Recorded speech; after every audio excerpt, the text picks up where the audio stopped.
നോമ്പ് നോമ്പ് വലിയ നോമ്പ് നമ്മെ ദൈവമക്കളാക്കിനാൻ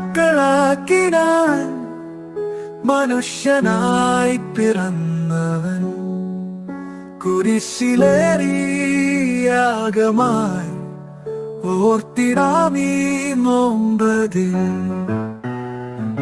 പാപത്തെ വെറുത്തിടാ പുണ്യപാതെ പോയിടാ നന്മകൾ ശീലിച്ചിടാ യേശു മക്കളായിടാ നോമ്പ് നോമ്പ് വലിയ നോമ്പ്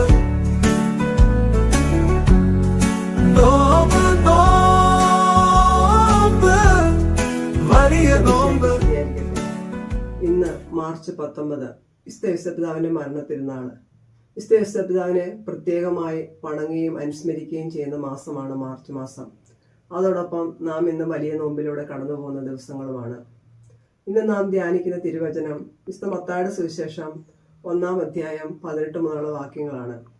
അതിൽ ഇപ്രകാരം പറയുന്നു: മറിയത്തിന്റെ ഭർത്താവായ ജോസഫ് നീതിമാനാകയാലും മറിയത്തെ അവമാനിതയാക്കാൻ ഇഷ്ടപ്പെടായകയാലും അവളെ രഹസ്യമായി ഉപേക്ഷിക്കാൻ തീരുമാനിച്ചു.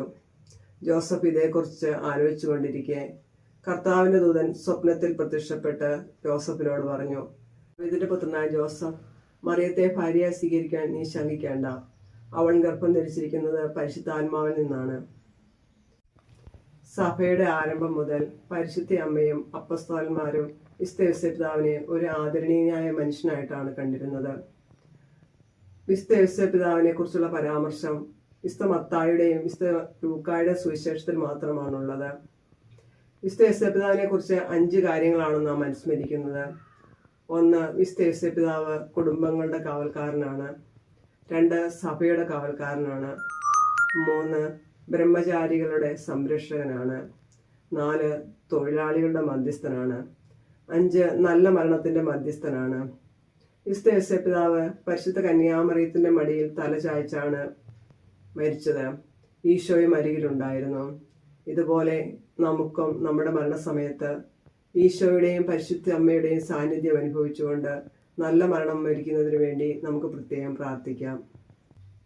വിശുദ്ധ ജോൺ പോൾ 2 മാർപ്പാപ്പ ആഗോള സഭയ്ക്ക് നൽകിയ ഒരു പ്രത്യേക മാർഗനിർദ്ദേശം ഇപ്രകാരമായിരുന്നു: ക്രൈസ്തവ ജനത പിതാവിലേക്ക് തീഷ്ണതയോടെ തിരിയുകയും പ്രത്യാശയോടെ പിതാവിന്റെ സംരക്ഷണം തേടുകയും ചെയ്യണം. ഓരോ നോമ്പുകാലവും സ്വർഗീയ പ്രവേശനം സ്വന്തമാക്കുവാൻ എളിമയുടെയും വിനയത്തിന്റെയും പാത നമുക്ക് മുന്നിലേക്ക് തുറന്നു തരികയാണ് ഈശോ. ഈ പാത സ്വന്തമാക്കുവാൻ പാപമാർഗങ്ങളിൽ നിന്ന് അനുതാപത്തിലേക്കും ലൗകിക സുഖങ്ങളിൽ നിന്ന് ആത്മീയ ജീവിത വിശുദ്ധിയുടെ സമൃദ്ധിയിലേക്കും നാം യാത്ര ചെയ്യേണ്ടിയിരിക്കുന്നു. സ്നേഹത്തോടെയുള്ള സഹനമാണ് ഓരോ നോമ്പുമെന്ന് നാം തിരിച്ചറിയണം.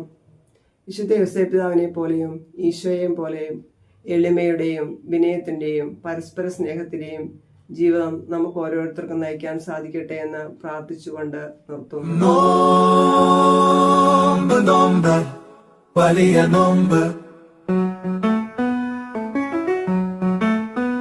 നമ്മെ ദൈവമക്കളാക്കിനാൻ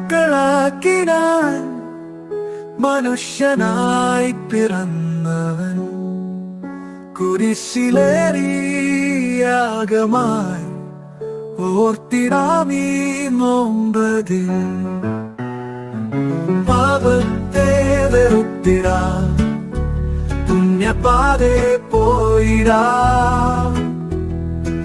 നന്മകൾ ശീലിച്ചിടാ യേശു മക്കളായിടാ.